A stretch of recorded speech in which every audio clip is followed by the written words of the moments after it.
Hey guys, it's the Gaming Geek and the Tech Geek here, as this video is going to be going up on both channels for you to see. Now, here you can see the Razer Deathadder 2013 edition mouse. Now, if you look at the box, you wouldn't know it's a 2013 edition. It doesn't say anywhere here. Well, I'll show you where actually it does say 2013 edition, but trust me, this is the 2013 edition mouse. You can get this on Amazon. There'll be a link in the description to where you can go and buy it. I got it in a bit of a deal, so that's why I got hold of it. And as you can see, this is the normal box you get with Razer. It's pretty much the same as their previous Deathadder mouse. You open up here, you have some marketing blurb. The Razer Deathadder was released in 2006. How do we improve on perfection? Very carefully. We didn't want to fix anything that's broken, so we literally didn't change anything. So you're thinking, how on is this different to the previous one? Yes, it actually is different. I don't know why they said we didn't change anything, because they have changed stuff. A bit confusing there, but yeah, let's break open to the box. So let's get my trusty knife open. Very sharp. I cut myself on that a few times. As you see, it really just cut through that and no trouble at all. Okay, so open this up. Razer always have some of the best packaging on their items. So as we open up here, you have the plastic sheeting. Underneath that, you've got your normal Razer. Let me put my knife away before I end up cutting myself with it. Your normal Razer sort of stuff you get. All very straightforward stuff. You've got your Razer stickers there. You've got congratulations, there's no turning back. Then you've got your little Razer booklet here, just explaining things. Honestly, you should not need a start guide on a mouse. It is literally plug and play. So if you're looking at that thing, I would consider whether you should be using a computer at all. Okay, so put that to the side. There's nothing else here. Put that to the side also. And then here's the mouse. It's in its green packaging. As you pull the lid off, pull this thing through. There we are, put that to the side.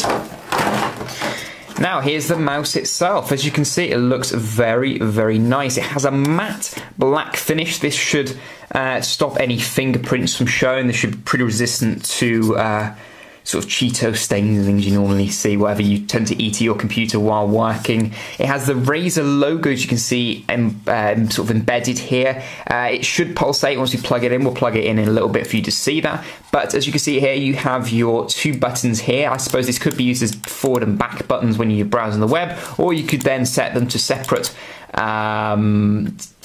things in games. You could set them to whatever you want in games. For instance, on my other mouse has two buttons here as well. I can sort of use that, one of them to knife and then one of them to reload and things like that. So I'd have to take my fingers off the WASD keys. As you can see here, you have grips on the bottom here. This should sort of help stop the mouse from... Well, actually, no, they're slide pads, aren't they? Not grips. I do apologise. On a keyboard, there'd be grips, of course. This is to help sort of the friction of the mouse, help it move a little bit easier. So still glide pads down the bottom. I do apologise.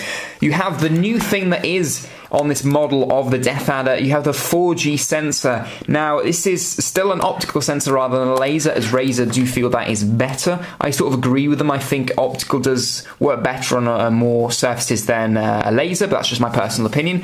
The 4G one will give you a higher range of DPI. I'm not quite sure what the DPI is on this mouse, but it does give you a massive range. You really probably won't be using the higher end of the DPI, but it will stop you from having to have mouse acceleration off. You can turn that sort of thing off and then just purely use the DPI settings on the mouse. Obviously, this works with Synapse 2.0, where you can sort of customize the mouse exactly how you like it, and then take those drivers with you, sync them to the clouds, and whatever computer you go on, you can log back in and use that. The mouse feels really nice. You can see I have quite large hands. I'm 6'2", so I have large hands to go with that. And I mean, my hand can quite nicely palm this thing. The trouble with my older mouse was that my fingers were really, if I palmed it properly, my fingers would be off the edge too much. So even for large hands such as mine, this feels really, really comfortable. It really does feel good. So I think any type of hand, this should fit quite nicely, unless you're really, really small hands. As you can probably hear here, I'll bring it to the things you can hear. The clicking, very, very tactile click. You can see it's been optimized for very fast clicking. I think I could really click fast with this thing. That's been optimized. They say that all the buttons have sort of been optimized, but really these just feel like normal buttons, to be honest. This one, as you can see here, you know, really have been optimized. Apparently, I haven't had the previous one, but apparently these grips are a lot better. The grips are pretty good. I mean, they feel nice in the hand. It's, you know, it's where you'd be resting your finger here. You have your 2 fingers here, and the rest of them will sort of be rested here on the grip. So that feels really nice. It's you know, I can sort of lift the mouse up without too much pressure, you know, so the grips are doing their job there. I don't know if you can see very well, but this is a braided cable. If it focuses in a bit there, you could probably see the braiding on that. That's very, very nice. It's got a gold-plated USB end there. It's all gold-plated. Not really necessary, but Razer don't really do anything else. It's always gold-plated with them. But it is nice to see, even though a little bit unnecessary, I found. But there we are. And so yeah, you can see the braiding maybe a little bit better just there in that shot. So there we are. There is the 2013 Deathadder. Oh, it does say here, just to confirm, 2013 on the bottom. That's the only place you'll be able to see a 2013 mark, so you know that's the version of the mouse you got.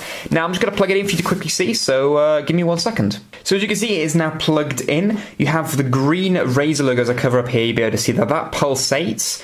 I think you can change the settings on the lighting in Synapse 2.0. I don't have it installed right now. I've just got it plugged into my MacBook. Now, also it lights up on the trackball as well, so if you are working away in the night, you can sort of see the mouse easily and then use it. It feels really good. The mouse feels really good. You do have, I thought, yeah, you have,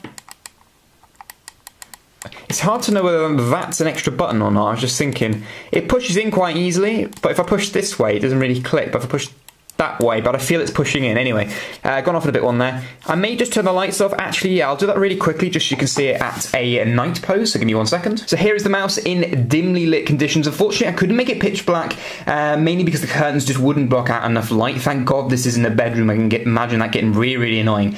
But here it is. It's pulsating. As you can see, it looks really, really cool. I can imagine if it was pitch black in here, or if you're working in sort of late at night, I think that would look really, really cool. So I can't wait to actually find a way of making a room really dark and just seeing what it looks like. You can get a good idea here. It is dark enough for you to see it, clear enough. But there we are. That's it for my unboxing and first impressions of the Razer Deathadder. It's a really cool mouse from the outset. It looks sturdy. It looks like it's going to last. But stay tuned for a review, which I'll do in a couple of weeks' time once I've had a good play with it, tried it out on a few different applications and games, and I can let you know whether it really is worth that price tag. Now, if you are new to my channel, don't forget to subscribe, because I will be putting out a Black Widow review, Black Widow Stealth 2013 unboxing, and then later on a review as well, as I have that on its way. So stay tuned for that. I'll see you on the next video, but as always, drink tea and game on.